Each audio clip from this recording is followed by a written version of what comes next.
An entablature refers to the superstructure of moldings and bands which lie horizontally above columns, resting on their capitals. Entablatures are major elements of classical architecture, and are commonly divided into the architrave, the frieze, and the cornice. The Greek and Roman temples are believed to be based on wooden structures, the design transition from wooden to stone structures being called petrification. Overview. The structure of the entablature varies with the three classical orders, Doric, Ionic, and Corinthian. In each, the proportions of the subdivisions are defined by the proportions of the column in the order. In Roman and Renaissance interpretations, it is usually approximately a quarter of the height of the column. Variants of entablature that do not fit these models are usually derived from them. Pure classical Doric entablature is simple. The architrave, the lowest band, is split from bottom to top into the guttae, the reguli, and the terenia. The frieze is dominated by the triglyphs, vertically channeled tablets, separated by metopes, which may or may not be decorated. The triglyphs sit on top of the terenia, a flat, thin, horizontal protrusion, and are finished at the bottom by decoration of drops, called guttae, which belong to the top of the architrave.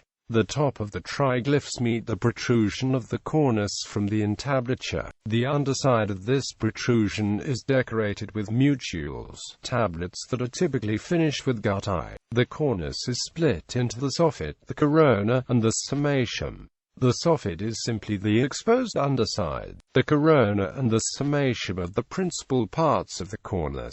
The Ionic order of entablature adds the fascia in the architrave, which are flat horizontal protrusions, and addentals under the cornice, which are tooth-like rectangular block moldings. The Corinthian order adds a far more ornate cornice, divided from bottom to top into the cyma reversa, the dentals, the ovulo, the modillions, the fascia, and the cyma recta. The modillions are ornate brackets, similar in use to dentals, but often in the shape of acanthus leaves. The frieze is sometimes omitted, for example, on the portico of the caryatides of the Erechtheum, and probably did not exist as a structure in the Temple of Diana at Ephesus. Neither is it found in the Lycian tombs, which are reproductions in the rock of timber structures based on early Ionian work. The entablature is essentially an evolution of the primitive lintel, which spans two posts, supporting the ends of the roof rafters. The entablature, together with the system of classical columns, is rarely found outside of classical architecture. It is often used to complete the upper portion of a wall where columns are not present, and in the case of pilasters or detached or engaged columns, it is sometimes profiled around them. The use of the entablature, irrespective of columns, appeared after the Renaissance.